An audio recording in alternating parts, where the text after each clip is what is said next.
Sir, Opo. welcome to the program. Sir Ricardo Amar Jr., kayo po ay galing pang General Santos City. No? Yes Napakaganda po, yes po ng po. inyong lugar. Ako po ay madalas pumupunta doon. At kayo po ay dumayo all the way dito po sa amin, sa Manila, para po magreklamo. Hindi naman magreklamo, no? Pero kundi hanapin ang Opo. inyong pamilya. Oo. Ano po ang nangyari? Bakit po naghiwa-hiwalay po kayo, sir? Kasi ganito nangyari po, sir. Nung nag-abroad dyan, bali dahil sa katamaran ko rin, hindi ako baga naghahanap buhay ng maigi para Okay, sir. matustusan yung pamilya ko. Pa-extra lang ako ng trabaho, maghanap buhay sa tuna, tsaka magdadrive ng tricycle. Kumbaga kulang, hindi sapat yung income ko.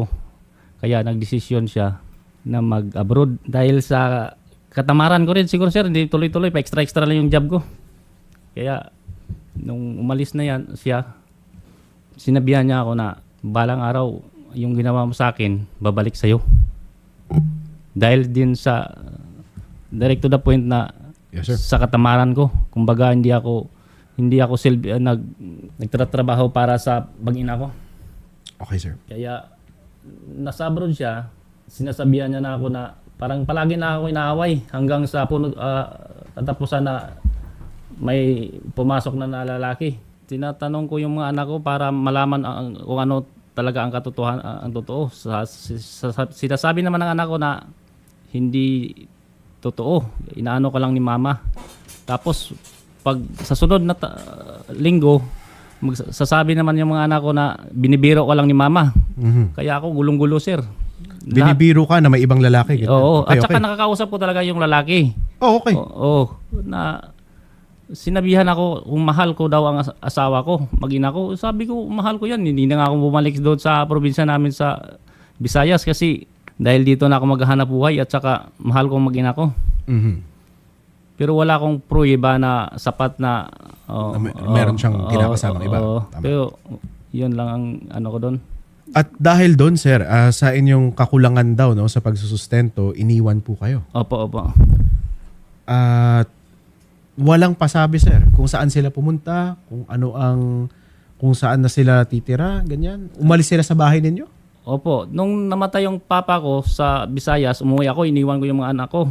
Sinabihan ko yung mga anak ko na hindi naman ako pumupunta sa Visayas na magpasyal-pasyal lang. Sabi ng mga anak ko, kawawa kami dito pa, walang mag-alaga sa amin. Sabi ko, intindihin nyo. Intindihin nyo. Namatay yung mama ko at saka kapatid.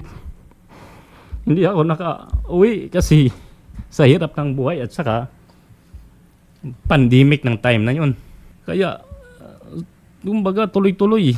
Isang taon may namatay, dalawa kong kapatid, isang taon namatay yung mama ko. Yun nga, parang nagugulo-gulo na yung isip ko. Sunod-sunod na lang na nangyari. sir. Opo, sinabihan ko yung mga anak ko, hindi naman na ako magpapedix-pedix doon sa probinsya. Pupuntahan ko yung mama ko na lola nyo na namatay.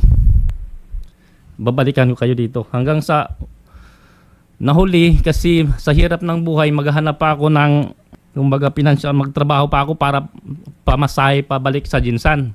Yun. Tapos dumating na yung asawa ko sa Jinsan, sinabihan na ako na pinabayaan ko yung mga anak ko. Kaya kukunin niya na. Yung sabi ko, wala akong magawa kundi anak mo naman yan. Yun ang nangyari, sir. Okay, sir. So mukhang ang masasabi ko lang dito, sir, no? Kasi para sinisisi niyo ang sarili niyo na hindi kayo nagsipag Opo. ng sapat. Ganun talaga po ang nangyari. Pero bukod dun, sir, no? Matanong ko lang kayo kasi yung nag-extra kayo sa tunahan, Opo. sa Jensan, yung nagmamaneho kayo ng tricycle, hindi nyo kasi regular yun na ginagawa. Tama? Hindi po, opo. Hindi talaga. Kung Kunting- kailan nyo lang gusto. Sa katamaran, sa kunting problema lang, kunting ano lang sa highway, umuwi na ako tapos tatulog-tulog na lang ako. Yung asawa ko, umiyak yan sa akin, lumuhod. Sabi ko, tayo ka. Hindi ako Diyos na mag-iiyak ka sa harap ko. Tumayo ka. Hanggang sa pag-abroad niya. Lumuhod pa rin yan sa akin, sir. Sinabihan ako. Parang hindi ka lalaki, 4 ang anak natin. La ilaha illallah, Muhammad Rasulullah. So ang gusto nyong hingiin ngayon, sir, is manawagan kayo sa inyong yun. mag-iina. Oo. Na nagbago na ako na Ready na kayong Oo. magtrabaho ng Oo. magsikap. Oo, naglilinis ako sa TPG. Sinisipagan ko talaga araw-araw. Sa 2 taon na almost na ako dyan sa TPG na sinisipagan ko talaga para kumbaga bumalik sila sa akin, mabubuhay ko sila sa ano ko. Pero sir, ang sinabi nyo is sumama na siya sa ibang lalaki. Yun.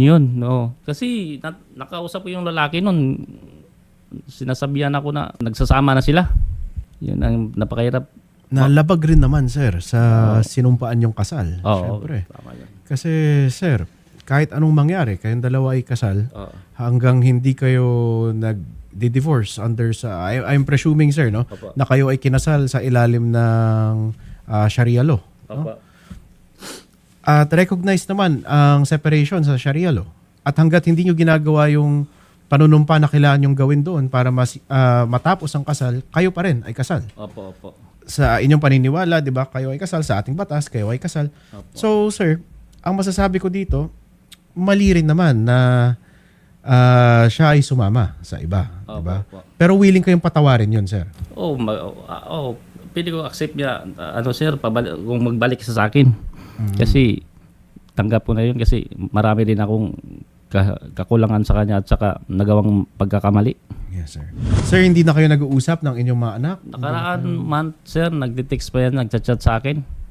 Pero sa ngayon, wala na talaga. Text ako ng text, walang reply, hindi nagre-reply. Sir, ganito, andito na kayo sa programa natin. Milyon-milyon po ang nanonood sa programa natin.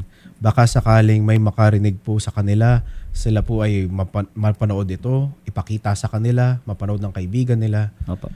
Bibigyan ko kayo, sir, ng oras. Opo. Kung ano ang gusto nyong sabihin sa kanila, sirs, maaari nyo nang sabihin ngayon. Sa aking mag-iina, sa asawa ko. Ros, Allahu Akbar. La ilaha illallah Muhammad Rasulullah. Ako'y nagbago na. Kung bumalik ka sa akin, itataguyod ko na. Yung ating pamilya. Patunayan ko, hindi ka magugutom. Hindi man kita mabibigyan ng magandang buhay, pero pangako, hindi ka magugutom. Sa mga anak ko, itataguyod ko, igagapang ko kayo sa kahirapan. Sana bumalik na kayo sa akin. Tao lang ako noon, nagkakamali sa turo ng Islam. Isa na sa buhay ko. La ilaha illallah Muhammad Rasulullah. Allahu Akbar. Sakali man bumalik kayo sa akin, tanggap ko kung may lalaki ka na, Ros. Kung hindi tanggap ko, alhamdulillah. Payag naman ako kung hindi ka babalik sana. Kung ano ba talaga ang gusto mo. Willing ako magsuporta. Sa akin lang, ang mga anak ko sana, araw-araw pinapatay ako. Kung hindi ko makakasama yung mga anak ko, makita ko lang man sana. Saka makakasustinto sa pangangailangan ng mga anak ko. Sana bigyan mo pa ako ng isang pagkakataon. Ako'y tao lang na nagkakamali. Natuto sa aking pagkakamali. Maraming salamat. Una-una sasabihin ko, yung ginawa ninyo, kailangan isa kang malakas sa tao para sabihin yun. Sa harap ng ganito kadaming tao, Opo. na kaya nyong aminin ng inyong pagkakamali, na kaya nyong magpatawad ng mali papunta sa inyo. Kailangan kahangaan yun kahit papano, sir. Na tinanggap mo na yung ginawa mo dati ay mali, na may pagkukulang ka, pero willing ka na magbago. Hindi namin minamaliit yun, sir. Malaking bagay yung ginawa nyo dito. At ang tulong naman namin sa inyo, sir, para kay Ma'am Rose Amar, sa kanyang mga anak na minor de edad, kung makita niyo yung video at kayo ay interesadong makontak si Sir Ricardo Amar Jr. Na inyong tatay at inyong asawa, bukas po ang aming tanggapan. No? Kung gusto niyo man lang siyang kausapin, kung gusto niyo man lang siyang makita, pwede po kayong pumunta sa aming tanggapan, pwede po kayong kumontak sa aming mga pages para po bigyan namin kayong daan na makapag-usap muli at tignan natin ang posibilidad na mabuo po uli ang inyong pamilya. No? Sir, kami po ay mag-a-assign ng isang reporter sa inyo para ipagbigay alam sa inyo kung may nag-contact po Opo. mula sa inyong pamilya, kung gusto kayong kausapin. At kung gusto niyo po mag-usap, sir, pwede niyo kaming tawagan para kami po ay mamagitan sa inyong dalawa. No? Maraming salamat, sir, sa pagpunta dito sa aming programa. Tulungan po namin kayo, sir, mahanap at makausap ang inyong pamilya. Sana po. Salamat. Yes, sir. Salamat.